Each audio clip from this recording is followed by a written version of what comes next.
I'm just going to start off by zooming in and we're going to get started with the tutorial. Okay, so I'm going to use the I Heart Stage per usual. I'm just going to apply this all over as a base on my eyelids. So my niece brought up a really good point. Do you have to use your finger when blending this in? You do not. You can use your sponge. You don't need to use a sponge either if you don't want to. Also, because I feel like you don't need to be going to Sephora and spending $50 on a few products.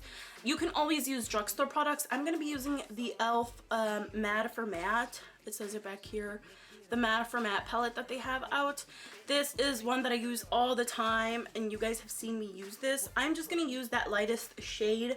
I'm just going to use this to set my eye. And I'm going to use the Real Techniques brush. This is their 200. Now what I'm going to do is take this Rimmel 24-hour waterproof eyeliner in Bootleg Brown. This is part of their Scandal Eyes line right here. We're going to apply this close to the lash line in a sort of half moon sort of shape. Okay, now that we've applied the Rimmel Scandal Eyes shadow base, we're gonna go into this Wet n Wild brush.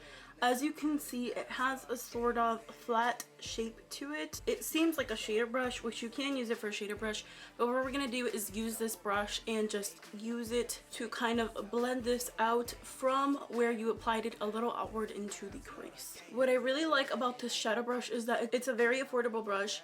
I only paid $1 for it, and you can use it like I'm using it now, and you could even use it to pack on shadow onto your eye. We're going to be taking an e.l.f. brush. This is their blending brush. This is what it looks like. Just a pretty simple brush. This one is more fluffy than the last one, but it does have a sort of tapered end to it. And we're just going to be going back into the e.l.f. palette.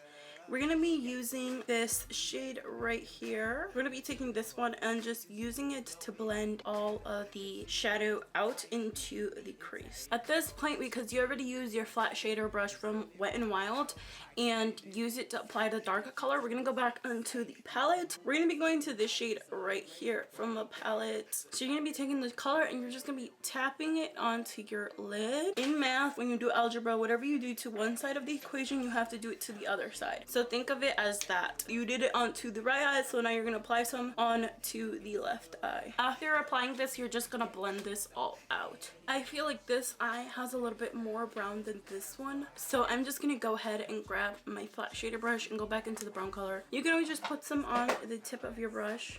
And then if you think you need to blend a little bit more and add some more color, go back into that transition shade that we use. Just blend it all together. So I applied the Rimmel pencil on my lower lash line, as you can see right now. I'm just gonna smudge this out a little bit with the same Wet n Wild brush that we used earlier, and I'm just gonna use the very tip of it to really just blend this all out. Now I'm gonna drag some a little bit higher than I normally would, like back this way. So I don't like wearing eyeliner when I do dark looks, just because I think the look is already dark. You don't need to add more drama by adding the eyeliner. This is a personal preference, but you can add some if you would like. What you could do here is apply the liner or a dark liner on the inner corner, or you can leave it like this.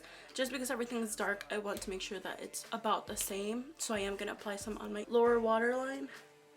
I'm going to be using this Essence mascara. This is the I Love Extreme mascara. Now to top everything off, I'm just going to be using the NYX Liquid Suede lipstick. But I think that this looks pretty good with this dark eye. My camera turned off and I'm using my phone, so probably it looks a little weird. But I hope you guys enjoyed this tutorial, and I will see you guys in my next one. Bye guys!